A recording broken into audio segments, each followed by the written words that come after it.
Hola y muy buenas a todos, ¿cómo se la están pasando en el último viernes de este año?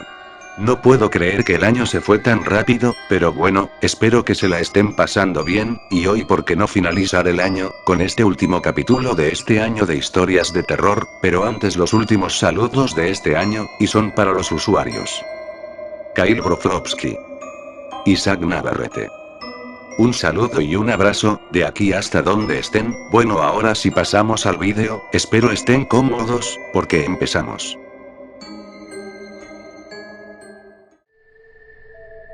El hombre feto. Corría el año de 1875, en el lejano y antiguo pueblo de Morton a las afueras de Inglaterra. Un suceso que cambiaría para siempre el porvenir de aquel lugar se estaba formulando en la gran maquinaria del destino. Cuando el reloj marcó y anunció con su metálico timbre las 4 a.m. La señora Beatriz Svensson había dado a luz a aquella criatura que había llevado en su vientre durante 9 meses, un bebé, sí, pero su aspecto era el de un feto. La cara de la partera que lo sostenía en brazos se llenó de un estupor y horror indescriptibles, sus manos temblaban, Beatriz había perdido el conocimiento segundos después de parir. El padre, Jonas Svensson, tomó a la pequeña criatura, observó sus inmaduras extremidades, su piel casi invisible, sus extraños y profundos ojos negros. Un sentimiento de repulsión e infinita conmiseración inundó la mente de Jonas, lágrimas caían por sus mejillas e impactaban contra el frágil cuerpo de la criatura. Tomó una manta y envolvió a su hijo, bajó rápidamente por las escaleras.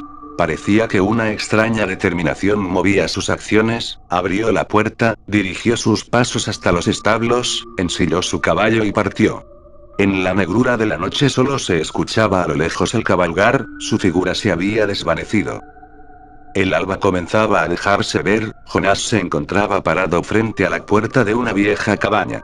Una anciana salió a recibirlo e intercambiaron unas cuantas palabras, la manta fue depositada en las manos de la anciana. Jonas partió. El bebé fue creciendo con el paso del tiempo y aunque su tamaño era acorde a su edad, su apariencia de feto no lo abandonaba. Sobrevivía de base de ratas, gatos y algunos otros animales pequeños que la anciana de vez en cuando arrojaba a su celda. Una noche fría y lúgubre, un grito que helaba los huesos cubrió con su horror a todo Morton. La escena era inquietante. En aquella alejada cabaña, la criatura devoraba los restos de su dueña. Con placer degustaba los ojos, los dedos y algunos órganos del cuerpo ya sin vida que segundos antes había sido el origen de aquel desgarrador grito. Qué terrible error había cometido cuando, por descuido, olvidó cerrar con llave la patética celda que contenía a ese ser. Para cuando volvió sus pasos intentando remendar su error, el tiempo le había jugado una mala pasada. El tiempo pasó y en el pueblo de Morton comenzaron a darse extraños casos de asesinato. Al principio eran bestiales, como si una bestia hambrienta hubiera atacado a esas gentes. Cuerpos desmembrados, varios órganos arrancados de cuajo, marcas de violencia y una perceptible ira desatada. Un pandemonio de sangre y vísceras. Sin embargo, el modo en que se daban estos asesinatos comenzó a cambiar de una forma ciertamente perturbadora. Ya no parecía el trabajo de una bestia hambrienta. Lo meticuloso y macabro acompañaban a esta nueva horda de crímenes. Una de las escenas más impactantes de este serial fue aquella en que encontraron al padre colgado por el cuello en el marco de la puerta de entrada. Sus ojos habían sido arrancados, al interior de la casa se hallaban los cadáveres de los familiares restantes, sentados y mirando en dirección hacia el cuerpo colgante. Los habitantes del pueblo, alarmados por tan atroces sucesos, tomaron una decisión radical. No podían abandonar sus viviendas, les había costado mucho construir un patrimonio y, aunque el miedo se reflejaba en sus miradas, decidieron resistir. Se dieron a la tarea de construir una suerte de hotel, un edificio enorme en el centro del pueblo en donde todos vivirían y así, al estar reunidos todos en un mismo lugar, sería imposible que se diera otro caso igual sin que los demás se enteraran e hicieran algo en consecuencia. El toque de queda fue impuesto. Nadie salía ni entraba después de la medianoche, ya que a esta hora la aparente calma de que gozaban los habitantes de Morton se fracturaba. A los alrededores del poblado se podían escuchar chillidos de animales que veían su suerte a manos de una criatura inmisericorde, gritos emitidos por una voz casi infantil que, como ya había pasado antes, hacían cimbrar los huesos y helaban la sangre. Mortún fue entonces el único pueblo fantasma en el que sus habitantes aún seguían vivos.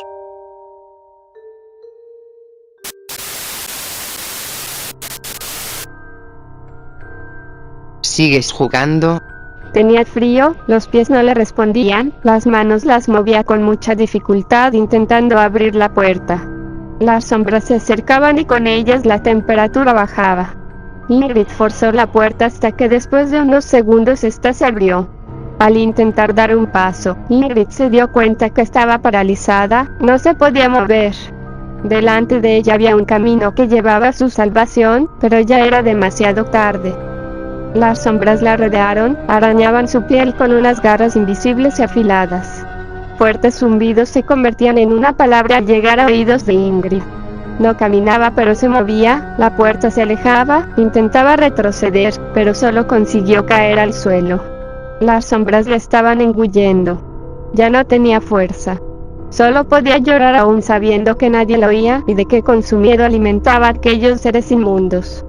Cerró los ojos, deseó con fuerza no estar allí, deseó no haber jugado con lo que no conocía, deseó que todos y cada uno de aquellos seres desaparecieran y por último deseó que todos sus amigos volvieran a vivir, y así poder verlos aunque fuese solo una vez más. Los zumbidos cesaron, ya no tenía frío y al abrir los ojos vio a sus amigos, sus deseos se habían cumplido. Todos estaban preocupados, tenían el rostro desencajado y la mayoría de ellos le intentaban levantar del suelo. Aún era de día, las cortinas que antes no dejaban pasar la luz estaban recogidas, el tablero de Ouija estaba sobre la mesa con un vaso en el centro.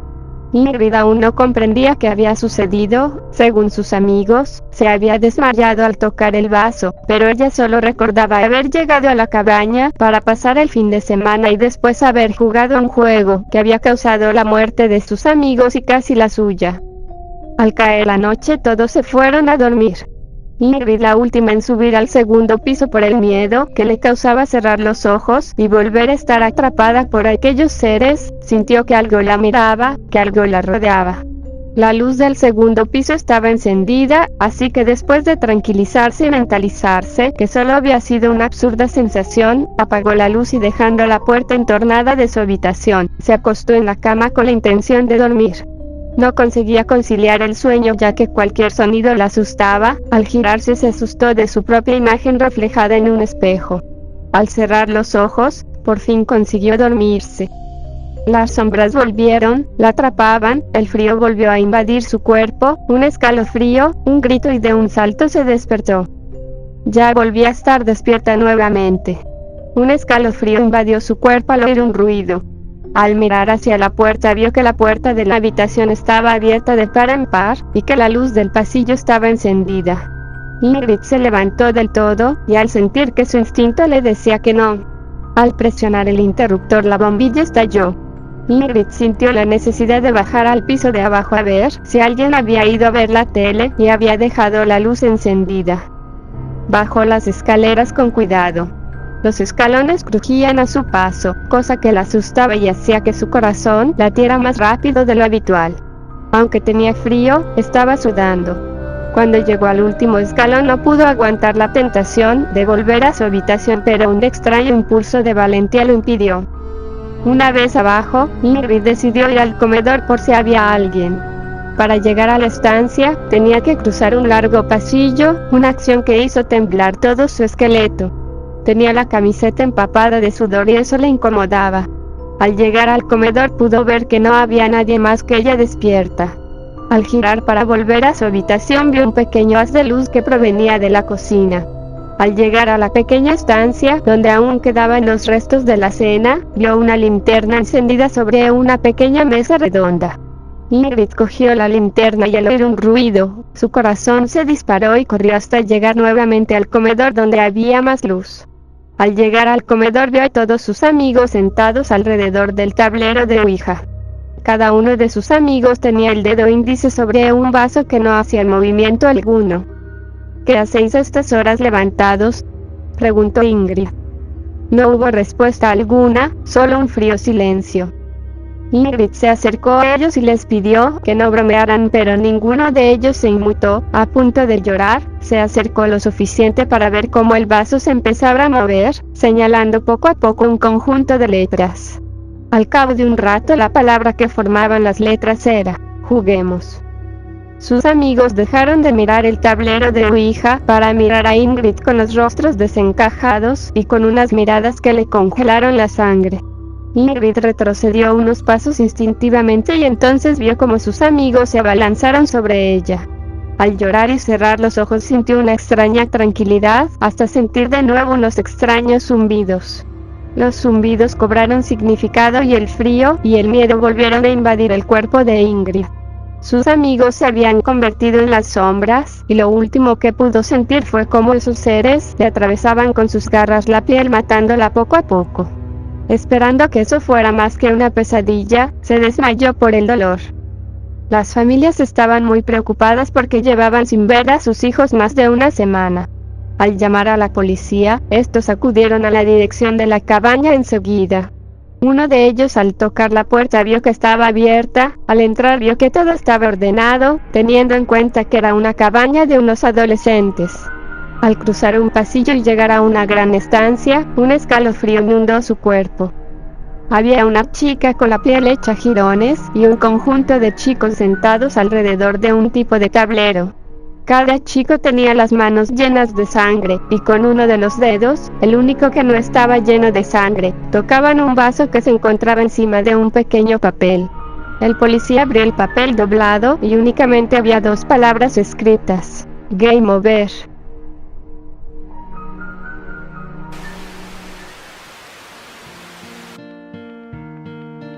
La caza del hombre. Pedro había trabajado como albañil desde los 16 años. Ahora, con más de 40, su cuerpo se había endurecido por el duro trabajo que llevaba casi 30 años desempeñando. Sus manos parecían de piedra y eran tan callosas que uno diría que se habían fundido con el cemento que había cargado durante años, miles de sacos que había trasladado sin la menor queja. Y es que Pedro era un trabajador incansable, un noble hombre que doblaba turnos y no dudaba en tener 2 trabajos para sacar adelante a su familia. Pero ni la excelente forma física que aún mantenía ni su inquebrantable espíritu de trabajo le servían de nada con la crisis actual. La burbuja inmobiliaria y la crisis del ladrillo habían reducido al mínimo los trabajos de albañilería, y, las pocas veces que surgía una nueva obra, preferían contratar a algún chico más joven, por lo que el pobre Pedro llevaba más de 1 año sin empleo ni paro, prestación por desempleo, y más de 4 años sufriendo con la mayor dureza la crisis en la que estaba inmersa el país. Los pocos ahorros que tenía se habían esfumado tratando de mantener a su familia durante ese periodo y en la asfixiante hipoteca que había adquirido años atrás. En la época de bonanza todo el mundo compraba casa, y cuando su mujer quedó embarazada por segunda vez, no dudó en arriesgarse a comprar un pequeño piso donde criar a sus hijos. Unas cómodas letras que pagaría a 20 años y que, en su momento, y gracias a su esfuerzo de siempre por el que se ofrecía a hacer horas extras o trabajar sin contrato para ganar un poco más de dinero, podía pagar sin problemas. La situación era cada vez más dramática y hacía varios meses que no podía pagar la hipoteca, por lo que el banco le había enviado una orden de desahucio, aunque sus hijos necesitaban ropa nueva y cada vez le resultaba más difícil traer comida a casa. Gracias a la ayuda familiar, y en especial de los padres de su esposa, habían podido sobrevivir todo ese tiempo viviendo en la más absoluta pobreza. Pero si había algo admirable en Pedro, era su espíritu de lucha. Ni un solo día desde que perdió su empleo había cesado en su búsqueda de trabajo. Acudía a obras ofreciendo sus servicios, limpiaba los cristales de los coches que se detenían en los semáforos, recolectaba latas o cualquier otra chatarra que la gente tirara a la basura y por la que le pudieran pagar algo, etc. Una noche, mientras buscaba en un contenedor de basura en un barrio adinerado de la ciudad, se detuvo junto a él una impresionante limusina con los cristales tintados. Pedro se giró por instinto al notar que alguien le observaba desde su interior, y un instante después el cristal de una de las ventanillas traseras comenzó a bajar. Amigo, venga aquí un momento. Buenas noches, señor. Dijo Pedro cabizbajo pensando que probablemente le daría algo de limosna. He observado que está usted pasando problemas económicos, y creo que puedo proponerle un negocio que lo ayudaría a salir de su miseria. ¿A qué tipo de negocio se refiere usted? Antes de que diga nada, quiero que sepa que soy casado y padre de familia. Pedro había empezado a enfurecerse pensando que le haría algún tipo de demanda sexual. Verá, represento a un grupo de personas muy poderosas que están un poco asqueadas de su acomodada vida, por lo que están buscando nuevos retos. Estas personas, obviamente quieren guardar su anonimato y preservar la naturaleza del trato hasta confirmar que alguien esté lo suficientemente interesado como para participar en su juego. Le puedo asegurar que, si decide participar, recibirá una importante suma de dinero. Habla usted de un juego y una gran suma de dinero. Espero por su bien que no me esté pidiendo lo que creo que me está pidiendo. Tranquilo, no es nada sexual. Si es a lo que usted se refiere, no me está permitido hablar del tema en la calle. Si desea, usted puede subir a la limusina y le explico en qué consiste el juego. Si, por el contrario, no está interesado, aquí tiene usted un poco de dinero por el tiempo que le he hecho perder. El hombre de la limusina le ofreció un billete de 200 euros. ¿Me dice usted que me da este dinero así sin más? ¿Quiera o no quiera el trabajo? Así es, caballero. Aunque francamente sería una pena que no aceptara, porque esto es una miseria en comparación con lo que estamos dispuestos a ofrecerle si decide participar. En esos momentos, la curiosidad de Pedro y la promesa de ganar una fuerte suma de dinero que podría salvarlo a él y a su familia pudo contra el buen criterio que siempre había tenido, y, tras pensarlo unos segundos, subió a la limusina. El interior era tan lujoso como parecía desde afuera. ¿Desea usted tomar algo? Le dijo el hombre, que presentaba un aspecto impoluto y un traje que parecía costar tanto como toda la ropa que había en el armario de Pedro. No, muchas gracias. No bebo. Pedro no se fiaba del hombre, por lo que decidió no probar nada de lo que le ofrecía. Veo que es usted un hombre ocupado, así que iré directamente al grano. Como le dije antes, mis clientes son personas a las que les gusta la aventura y los retos. Muchos de ellos han practicado deportes extremos o han hecho safaris a África para cazar grandes animales. Y es ahí donde entra usted. Con el tiempo, mis clientes han perdido el interés por la caza. Sus presas habituales son predecibles y tontas, por lo que su deporte favorito les ha llegado a aburrir. ¿Me está insinuando usted que me debo dejar cazar? ¿Qué tipo de locura es esta? No, por supuesto que no. Eso sería un asesinato o al menos un intento de homicidio. Mis clientes emplean pistolas de paintball. Usted únicamente debe evitar que le impacten con sus disparos de pintura y conseguir llegar a un punto concreto del mapa antes de que le consigan cazar. Si acepta, añadiré 5.000 euros más al dinero que le he entregado. Y si es usted capaz de escapar, la suma de dinero ascenderá. ¿Y cuánto dinero se supone que ganaría si consigo escapar? La suma ascendería a 20.000 euros. Todo esto me parece un poco raro, dijo Pedro visiblemente asustado. Mire, caballero, no nos vamos a engañar. Para mis clientes, 20.000 euros es una suma insignificante de dinero, lo que se gastan en una noche de fiesta.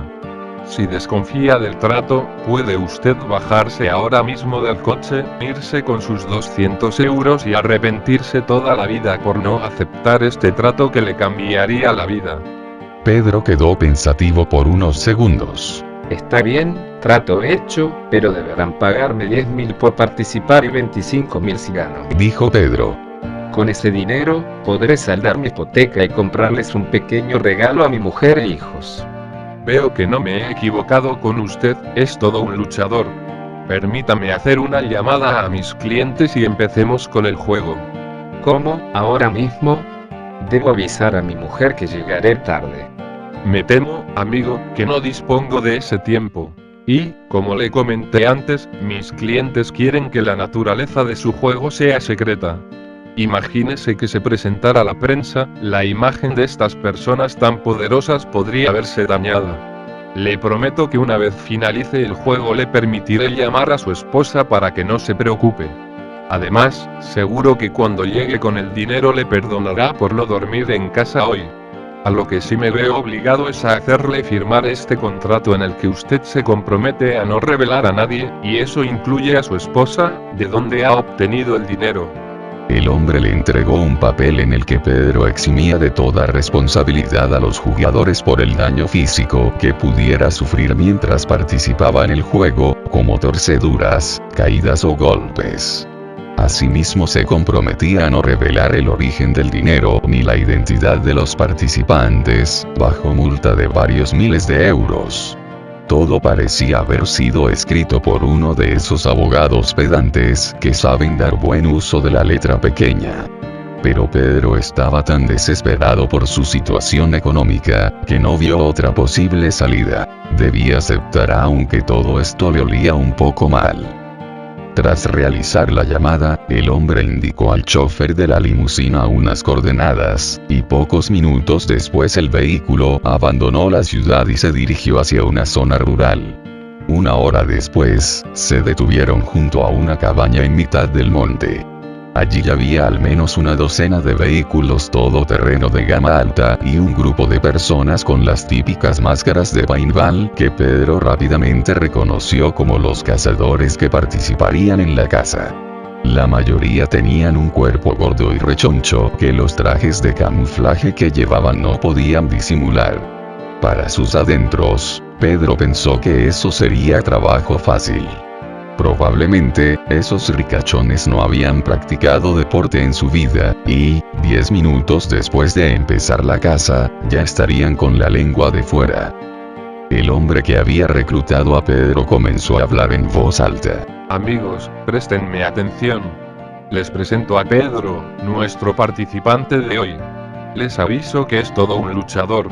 Pedro es padre de familia y tiene muchas ganas de llevarse el premio, así que atraparle no será una tarea fácil, dijo con voz de presentador de concursos de la televisión. Como siempre, daremos una ventaja de 10 minutos al corredor. Pasado ese tiempo, podrán dirigirse al armero y seleccionar el arma que quieran. Pedro tendrá que descender la montaña y cruzar el valle hasta llegar a la autopista que bordea la ciudad. Ustedes cuentan con la ventaja de conocer el terreno y ser consumados cazadores y rastreadores, pero no se relajen, porque Pedro está en una excelente forma física. Los cazadores comenzaron a situarse y el anfitrión de la velada dirigió a Pedro hacia un mirador desde el cual se podía ver a lo lejos la ciudad. Aunque estando aquí no lo podrás ver, justo antes de llegar a la ciudad hay una autopista que la rodea. Está bastante lejos, incluso para una persona en forma como usted, cruzar el bosque le llevará casi toda la noche. Le aconsejo que no subestime a esa panda de gordinflones, algunos han ganado importantes trofeos de caza y conocen la zona, por lo que es muy improbable que se pierdan mientras lo buscan. Le aconsejo que no pierda el tiempo y corra tan rápido como pueda. Cuanta más guerra les dé a mis clientes, más posibilidades tiene de llevarse el premio. Corra, corra. Pedro, sin dudar, comenzó a correr montaña abajo. Era mucho más difícil de lo que pensaba, ya que todo estaba oscuro y lleno de piedras, así que cualquier movimiento en falso le podría provocar una torcedura de tobillo que le impediría ganar su premio. Escuchó gritos de júbilo a su espalda y algo que aún no había percibido antes: ladridos de perro, decenas de ladridos que, como por arte de magia, comenzaron a retumbar por todo el bosque mientras corría para alcanzar su objetivo. Sin duda, era algo que no le habían contado al explicarle las normas del juego, y por un momento se estremeció pensando que uno de los perros se pudiera escapar y atacarlo, aunque el miedo era un sentimiento que debía evitar si quería concentrarse en la huida. Minutos después, escuchó una detonación. Se imaginó que sería el pistoletazo de salida de los cazadores, pero las detonaciones continuaron y los ladridos de los perros eran cada vez más fuertes. Eso tampoco sonaba como una pistola de paintball. El estómago de Pedro parecía encogerse con cada disparo. Estaba tan nervioso que, por un instante, tuvo que detenerse para fijarse por dónde iba, pues estaba corriendo en un estado de pánico y había comenzado a correr en zigzag sin darse cuenta. Recordó había visto una vez en televisión un documental en el que explicaban cómo guiarse de noche con las estrellas, pero el bosque era tan frondoso que rara vez podía ver el cielo, y mucho menos distinguir una estrella. Los ladridos de los perros eran lo que más nervioso lo ponía, cada vez sonaban más cerca y por supuesto que estaban guiando a los cazadores en línea recta hacia él. Su ventaja de 10 minutos era insuficiente si se hacía uso de sabuesos, y quizá por ese motivo no le habían advertido antes. Llegó el momento en el que los ladridos se hicieron insoportables, y fue entonces cuando, al girarse, vio por un breve instante una sombra oscura que se abalanzó contra él. El impacto de un perro, de unos 40 kilos de peso, fue suficiente como para que ambos rodaran por el suelo. Era un imponente perro de color negro, con patas y hocico de color bronce, que trataba de morderlo. Instintivamente, Pedro interpuso su brazo entre los dientes del can y su cuello, y el animal comenzó a morderlo en el antebrazo tratando de desgarrar su carne. Pedro era muy fuerte, pero le resultaba imposible soltarse de las mandíbulas del perro que parecía dispuesto a sujetar su presa hasta que llegara su amo. Desesperado, y con un dolor terrible en el brazo, agarró una piedra con la mano libre y le estampó varios golpes al animal en la cabeza, hasta que finalmente lo soltó. El perro quedó aturdido, en el suelo y Pedro, que a pesar de todo no le deseaba ningún mal al animal, se levantó dejándolo malherido, pero sin rematarlo, y trató de seguir corriendo. Sin embargo, vio una silueta humana cuando se incorporaba a menos de 15 metros, y se escondió por instinto detrás de un árbol, pero no lo hizo suficientemente rápido y una explosión sonó a su espalda. Sintió una fuerte punzada en su oreja, y, de repente, su camisa empezó a mojarse. Pedro llevó su mano hacia la humedad y se dio cuenta de que era sangre. De inmediato, llevó su mano a la oreja y se dio cuenta de que estaba destrozada por el disparo. Tenía tanta adrenalina en el cuerpo tras luchar con el perro, que prácticamente no había sentido el dolor de que su oreja fuera arrancada de cuajo por los perdigones que disparó el cazador con su escopeta.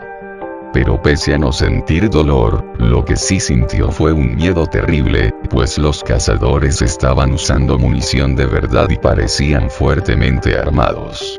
Lo que antes era una carrera por conseguir su premio, se había tornado en una carrera por su propia vida, y lo peor de todo, uno de los cazadores estaba a pocos metros del árbol en el que se escondía. Pedro estaba bloqueado por el miedo, no sabía si salir corriendo o tratar de dialogar con él. Un segundo disparo que destrozó la corteza del árbol donde estaba parapetado lo sacó de su shock, y sintió como algunas astillas se clavaban en su pierna tras la explosión. Entonces, un sentimiento de furia lo invadió.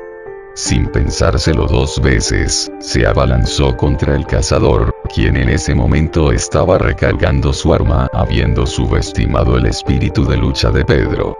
Fue tumbado de un certero puñetazo a pesar de la máscara de paintball que llevaba. Pedro comenzó a golpearlo por todo el cuerpo y, en la lucha, mientras rodaban por el suelo, la escopeta de 2 cañones que portaba el cazador se golpeó contra unas rocas, con tan mal fortuna para Pedro que el gatillo se soltó, quedando inutilizada. Tras unos breves segundos de más forcejeo, el rico gordinflón quedó inconsciente en el suelo, y Pedro se levantó y se acercó a la escopeta, para llevarse la sorpresa de que ésta se había roto. Aún así, aprovechó para buscar en los bolsillos del ricachón, pues necesitaba algún teléfono o forma de comunicarse. Pero todo parecía estar meticulosamente preparado, y el hombre no portaba nada más que munición, una brújula y un cuchillo. Pedro tomó la brújula y el cuchillo y empezó a desvestirse.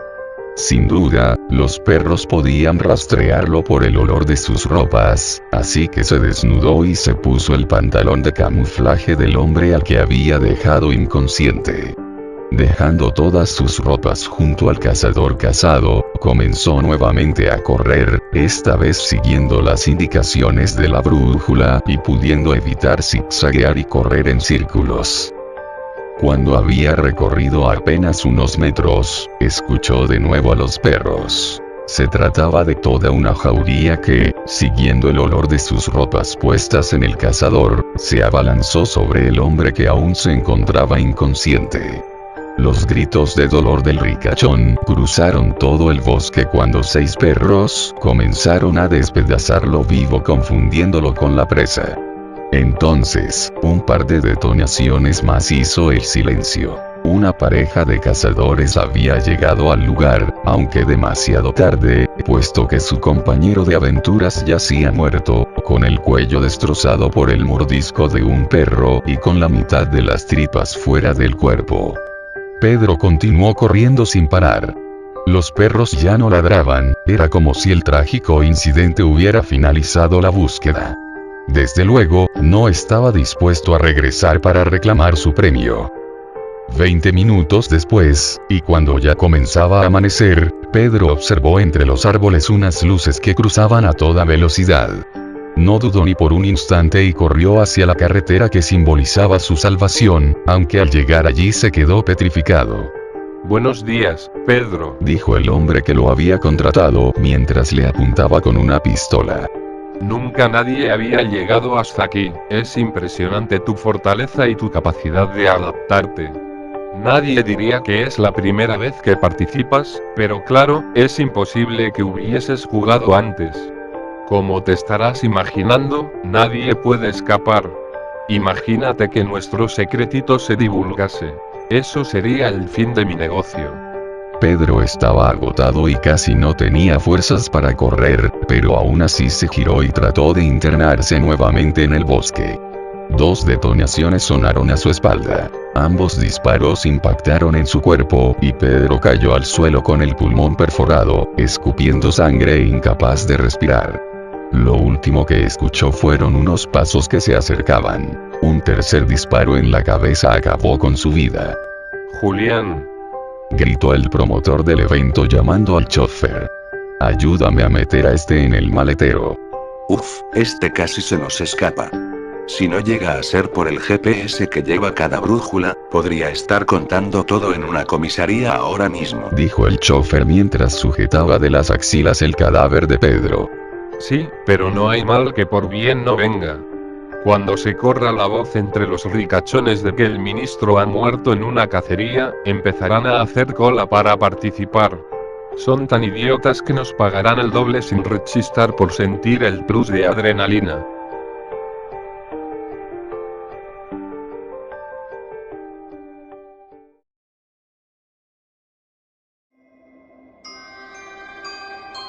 Bueno, espero que les haya gustado el vídeo, los espero la próxima con más de sus historias de terror, y si les gustó el vídeo ya saben, denle like y compártanlo, y si es la primera vez que ves uno de mis vídeos, no te olvides en suscribirte. Bueno, espero que se la pasen bien, los espero en el 2017 con más, así que sin nada más se me cuida mi feliz año nuevo.